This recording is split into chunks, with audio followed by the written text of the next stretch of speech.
Jorge Martín, una cálida bienvenida al programa. Es un placer estar con ustedes. Jorge, un artículo publicado por Marta Miera bajo el título de Vientos de cambio en la Commonwealth. Los países del Caribe, dice, lideran el camino hacia la República tras la muerte de Isabel II y dice, al menos 6 naciones de América Latina y el Caribe, entre ellas Jamaica, Antigua y Barbuda y Belice, propusieron o iniciaron ya trámites para desvincularse de la corona británica. ¿Cómo ves tú el futuro de la Mancomunidad de Naciones del Reino Unido? Sí, ese es uno de los temas que más se ha hablado después del fallecimiento de la reina Isabel II, es decir, el papel de la Commonwealth. No hay que olvidar que cuando la reina Isabel llegó al trono, hace ya muchos años, el Imperio Británico todavía existía y ella reinó sobre la base de todo el proceso de lucha por la liberación de las colonias. Una lucha que fue además bastante sangrienta y muy reprimida por el Imperio Británico, pero ahora realmente la Commonwealth juega un papel principalmente decorativo y cada vez menos importante. Y está claro que la reina Isabel le habían construido una imagen, ¿no?, de que era una persona mayor, una viejecita entrañable, que recordaba un poco el pasado mejor en el que mucha gente vivió. Y el príncipe Carlos, ahora ya rey Carlos, no tiene esa misma imagen. Y yo creo que el fallecimiento de la reina va a poner en cuestión su papel como jefe de Estado de los países de la Commonwealth, de la Comunidad de Naciones, no solamente en el Caribe, aunque como señalaste, el Caribe lleva la delantera. Ya Barbados, hace unos pocos meses, dejó de tener la reina como jefe de Estado y se proclamó una república. Pero no es solamente una cuestión del Caribe, yo creo que en muchos otros países también se están empezando a plantear esta cuestión. Australia, por ejemplo, se han oído voces pidiendo un nuevo referéndum por la República. También en Canadá el sentimiento republicano es mucho mayor que el que es aquí en el propio Reino Unido. Y yo creo que se va a poner en cuestión ese papel, ¿no?, que es en realidad una reliquia, digamos, del Imperio Británico. Señalar también que el papel de la reina como jefe de Estado de los países de la Commonwealth es, como dije antes, principalmente decorativo, pero sí juega un cierto papel político también, ¿no? Por dar un ejemplo, en 1974 se eligió un gobierno laborista en Australia con una ventaja parlamentaria muy pequeña. Y ese gobierno entró en una crisis bastante grande y se utilizó una figura que tiene que ver con la reina, la figura del registrador general en Australia, para destituir el gobierno de Whitlam, que se llamaba el primer ministro laborista, y poner a otro gobierno conservador que era más afín al status quo. Es decir, que en situaciones extremas, su papel de jefe de Estado de la reina, en este caso del rey Carlos III, sí se puede usar hasta incluso para remover un primer ministro elegido democráticamente en un país de la Commonwealth por autoridad del jefe del Estado. Así que no es totalmente, únicamente decorativo, sí tiene algunos poderes efectivos como jefe del Estado. Y yo creo que ya es hora de que eso se ponga en cuestión. Estamos en el siglo XXI. Para mí la monarquía es una reliquia de épocas feudales. El tener un jefe de Estado no electo es algo totalmente anormal, pero sí es cierto que con el cambio de jefe de Estado, el fallecimiento de la reina y la coronación de Carlos III, esta cuestión va a salir más a la luz, se va a poner en cuestión y se va a discutir de una forma más urgente, digamos, empezando por el Caribe, pero yo diría que también en otros países, ¿no?, como Canadá, Australia, Nueva Zelanda, etc. Y justamente el nuevo rey, ¿no?, Carlos III, ya se reunió con el representante de todos estos países agrupados en el Commonwealth. O sea que tiene claro de que ese es uno de los temas, entre comillas, calientes que tiene entre manos.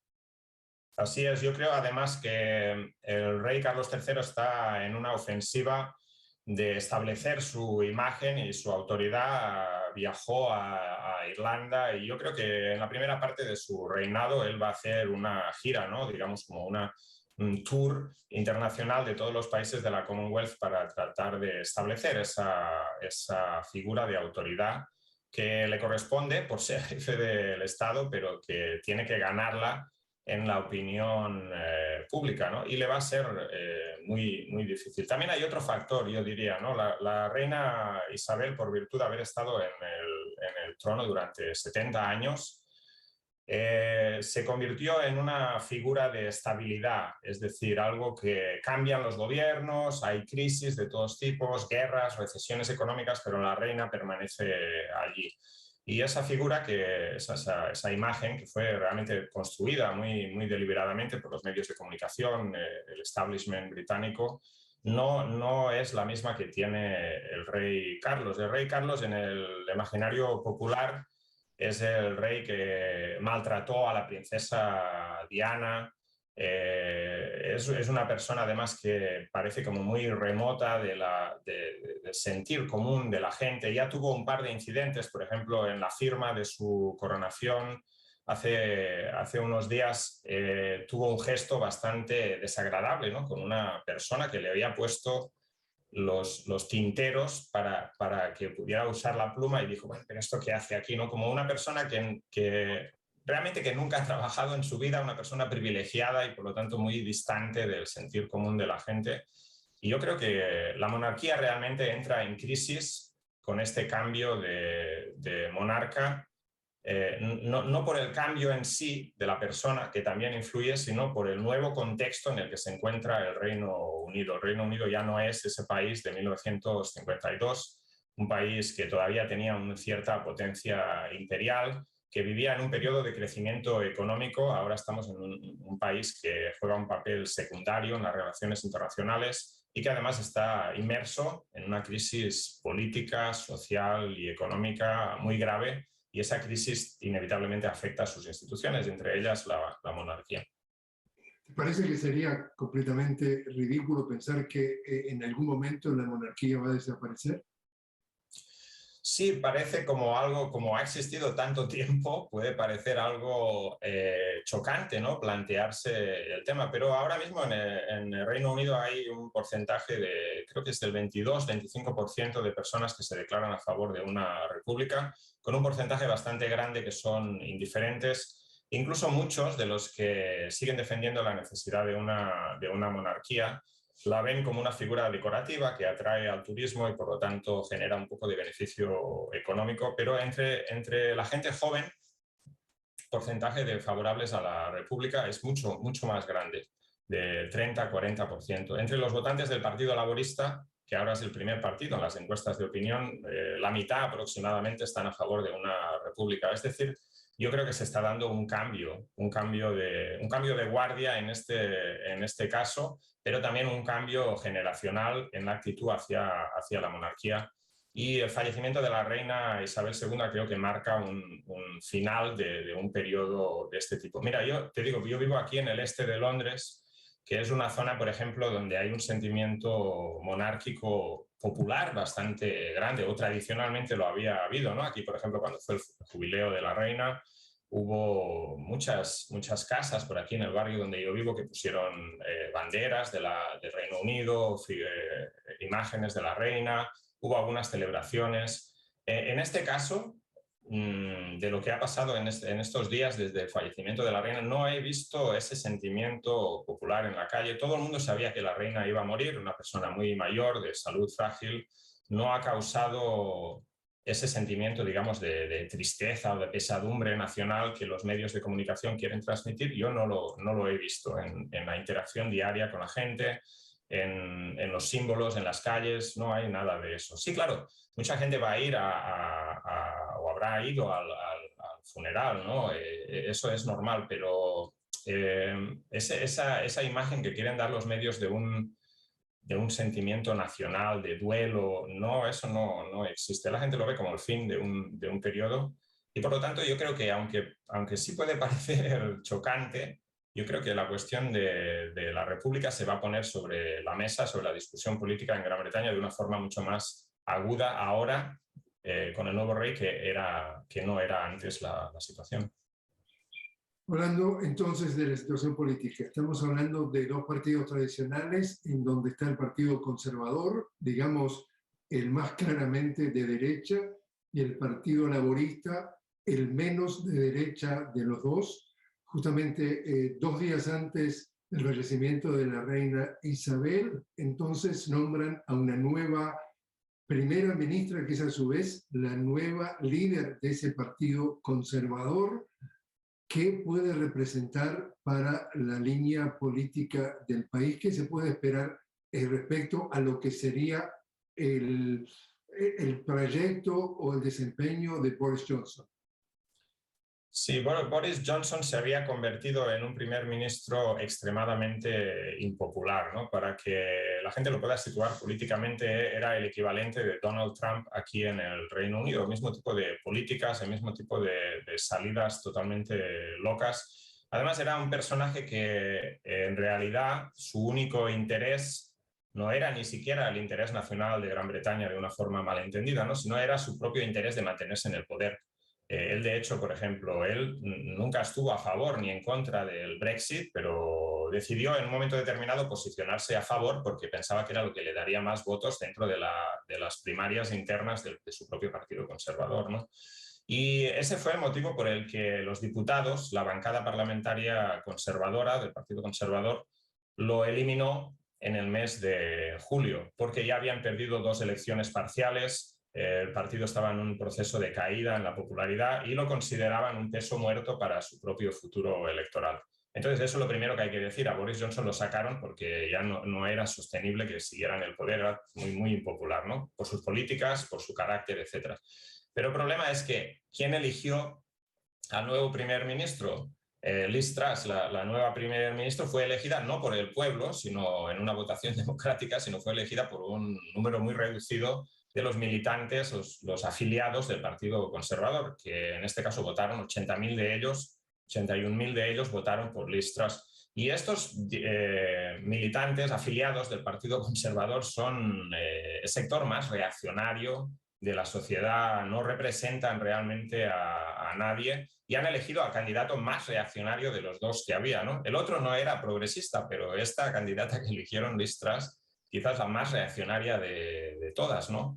Que va a continuar todas las políticas reaccionarias de Boris Johnson a favor de la clase dominante, pero incluso en algunos casos podría ser incluso peor, ¿no? De hecho, había como una competencia dentro de los candidatos a ver cuál era más conservador para poder ganar esa elección interna. Y por lo tanto, yo creo que Liz Truss se va a enfrentar con una situación muy difícil, no solamente por sus propias políticas, que ya son muy impopulares, sino por la crisis económica a la que se enfrenta el Reino Unido. Tenemos una situación de una crisis muy fuerte del coste de la vida. Las facturas energéticas han subido más del 150% en el último año, van a volver a subir ahora el 1 de octubre y se convierte en una situación insostenible que muchas familias, millones de familias, van a tener que elegir este invierno, y aquí los inviernos son bastante duros, van a tener que elegir entre calentar sus casas, mantener sus casas en una temperatura que se pueda vivir o comprar alimentación para su familia, ¿no? Y eso ha llevado a un aumento muy grande de la inflación. La inflación ahora mismo en el Reino Unido es de 12% anual, después de muchos años que había sido de 0, 2%, que no era un factor en la economía. Se calcula que podría llegar hasta 22% en el mes de enero del año que viene. 22% anual. Y eso ha llevado a una oleada de huelgas. Muchos sectores de trabajadores se han visto obligados a salir a la huelga para mantener su poder adquisitivo, porque si no, uno pierde el 10% de su salario en un año, ¿no? Ferroviarios, carteros, trabajadores portuarios, incluso los abogados criminalistas de las cortes británicas están ahora en huelga indefinida, los maestros están preparando huelga, los bomberos, los trabajadores de la salud, etcétera, etcétera, ¿no? Entonces, esa es la situación a la que se enfrenta Liz Truss, que ha dicho, su respuesta ante esta oleada de huelgas es que van a endurecer las leyes antisindicales que aplicó Margaret Thatcher hace 30, 40 años. Entonces, es una declaración de guerra contra los sindicatos, que los sindicatos han dicho que no van a aceptar de ninguna manera que se coarten todavía más las libertades sindicales. Por eso digo que Liz Truss se enfrenta a una crisis política, social y económica sin precedentes, y el hecho de que haya habido un cambio de primer ministro y un cambio de monarca más o menos en la misma semana introduce un elemento adicional de inestabilidad en todo el sistema. Jorge, te invito a hacer una pequeña pausa. Estamos hablando con Jorge Martín directamente desde Londres sobre la situación en el Reino Unido. Enseguida regresamos.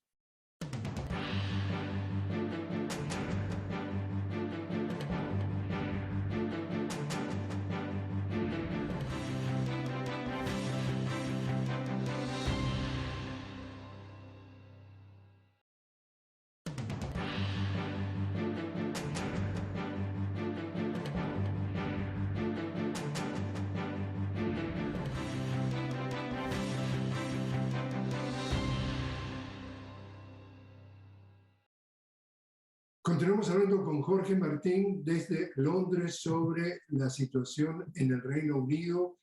Jorge, de alguna forma el Reino Unido se ha mostrado siempre muy firme en frente a la OTAN y defiende entonces esta posición frente a Rusia y al conflicto en Ucrania. ¿Qué impacto entonces está teniendo en el largo plazo? ¿Está promoviendo, por ejemplo, el Reino Unido lo que sería la posibilidad de un diálogo, una negociación para poner fin a la guerra que lleva ya por lo menos 7 meses? No, ni mucho menos, más bien al contrario, ¿no? Dentro de lo que es el conjunto de países europeos, Gran Bretaña, quizás junto con Polonia y los países bálticos, son los sectores más, digamos, más guerreristas, más belicistas, con una postura más dura en contra de Rusia. De hecho, en 2 ocasiones, por lo menos, ha habido visitas directas del primer ministro británico Boris Johnson, que ahora ya salió, fue destituido, visitas directas de Boris Johnson a Kiev para hablar con la dirigencia ucraniana, con el presidente Zelensky, para impedir o para reforzar su posición para que no entraran en ningún tipo de negociación con Rusia, ¿no? En este sentido, el Reino Unido, que ya no es una potencia de primer orden a nivel internacional, sino que se ha convertido más bien en el perrito faldero del imperialismo de Estados Unidos, responde en general a los intereses de Washington, ¿no? Por ejemplo, hace ya unos cuantos años, creo que 3, 4 años, cuando empezó todo el conflicto, por ejemplo, del oro venezolano que está en el Banco de Inglaterra y que no lo quieren devolver a su legítimo dueño, esto lo hizo el gobierno británico por incitación del gobierno de Estados Unidos. El anterior responsable del Departamento de Estado, Bolton, en su libro que publicó con sus memorias, ¿no? Cuando ya salió de la administración de Trump, él lo dijo claramente: nosotros les pedimos al gobierno británico que se robaran, digamos, el oro de Venezuela, y así lo hicieron. Esa es la posición que juega Gran Bretaña, el Reino Unido, en el orden internacional, ¿no? Es, digamos, el agente, el chico de los recados local de Estados Unidos. Y ese es el papel que juega también ante Rusia y en la situación de la guerra de Ucrania. Lejos de querer abrir ninguna negociación, y esta guerra se va a terminar en una negociación como se terminan todas las guerras, lo que está haciendo Boris Johnson anteriormente, y Liz Truss va a continuar con la misma política, la nueva primer ministro británica, es de hacer que esta guerra se prolongue lo más posible, con la esperanza de que esta guerra debilite de forma decisiva a Rusia. Y esa es la política de Gran Bretaña, a pesar de que esa política afecta negativamente al país. Por ejemplo, con toda la situación de la crisis energética, la crisis de los precios de la energía. Tanto el gas como el petróleo, la energía en general, están subiendo a precios totalmente disparados, y en gran parte es por el conflicto de Ucrania, y por lo tanto los ciudadanos europeos se ven ante la tesitura de tener que pasar frío este invierno simplemente porque sus gobernantes quieren proseguir una guerra que no tiene visos de terminarse con Rusia, ¿no? Un enfrentamiento a distancia con Rusia, en el que además los que mueren no son en el frente, no son soldados británicos, sino que son soldados ucranianos, ¿no? Es decir, es como una guerra por encargo que los ucranianos están llevando adelante en nombre de Joe Biden, de Boris Johnson, Liz Truss o de los gobernantes occidentales. Entonces esa es la política realmente británica, política del Reino Unido en relación a este conflicto, una política que yo creo que es cada vez más cuestionada en la opinión pública británica, y más lo va a ser cuando el impacto de la crisis energética, de la crisis de los precios de la factura energética, se vea más directamente en los bolsillos de la población. Ahora, ¿te parece que entonces esa posición que está siendo claramente impactada a la población, al ciudadano de a pie en el Reino Unido, a propósito entonces de la participación de, digamos, los países o la posición de OTAN en Ucrania, podría tener un costo al partido gobernante, es decir, al Partido Conservador? ¿Eso podría volcar la balanza a que en las próximas elecciones gane el Partido Laborista, que repito, es menos de derecha que el Partido Conservador? O en definitiva, aunque ganara el Partido Laborista, la posición respecto a la OTAN sigue siendo la misma y el malo de la película seguirá siendo en esta retórica Rusia y compañía. Sí, a las dos preguntas. Sí es cierto que esta política en relación a Rusia, esta política imperialista, belicista, va a tener un impacto, va a tener un coste electoral para el Partido Conservador, junto con todas las demás políticas. No tanto quizás por la situación de la guerra de Ucrania en sí, que es algo que aquí la gente ve como un poco lejos, no, sí estamos implicados, pero no directamente, sino como digo, por el impacto en los costes de la energía. Pero sí también a la otra pregunta que me hacías, ¿no? En relación a la política del Partido Laborista. Mira, el Partido Laborista fue creado hace casi 120 años tiene ya. Fue creado por los sindicatos, ¿no? Y la idea de las organizaciones sindicales, el Partido Laborista, la idea que era que la clase trabajadora organizada en sus sindicatos tuviera una voz política. Pero desde entonces ha corrido mucha agua por debajo del puente, ¿no? Y el Partido Laborista, aunque sigue formalmente vinculado a los sindicatos tienen 50% de los votos en la conferencia anual del partido, pero lleva adelante y ha llevado adelante en muchas ocasiones una política pro-patronal, una política pro-capitalista de derechas y en el terreno internacional una política imperialista. No podemos olvidar que fue Tony Blair el que llevó las tropas británicas a Irak en búsqueda de las supuestas armas de destrucción masiva que nunca existieron, ¿no? Y Tony Blair era el primer ministro del Partido Laborista. Hace unos años, en 2015, el Partido Laborista eligió a un dirigente de su ala izquierda como dirigente del partido, Jeremy Corbyn. Y Jeremy Corbyn tenía una política totalmente diferente en relación a la política nacional, pero también internacional.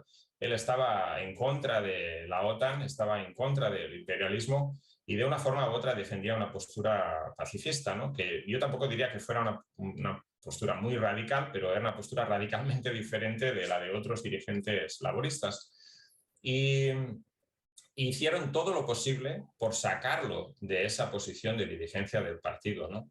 Le organizaron varios golpes internos, sabotaje por parte de los propios diputados laboristas del ala de derechas, unos ataques brutales de los medios de comunicación acusándole y calumniándole de todo tipo de cosas que eran falsas. Finalmente se deshicieron de él en 2019 y ahora el Partido Laborista tiene un dirigente, Keir Starmer, que es casi como una copia calcada de la derecha. Tiene las mismas políticas, tanto nacionales como internacionales. Hay muy poca diferencia entre ambos. De hecho, cuando empezó la guerra de Ucrania a final de febrero, el propio Keir Starmer, dirigente del Partido Laborista, que supuestamente está en la oposición, dijo que cualquiera dentro del Partido Laborista y dentro de su bancada parlamentaria que criticara la OTAN en estas condiciones de guerra contra Rusia, aunque no es una guerra declarada, ¿no? Pero es una guerra de facto, sería expulsado del partido y sería expulsado de la bancada del grupo parlamentario.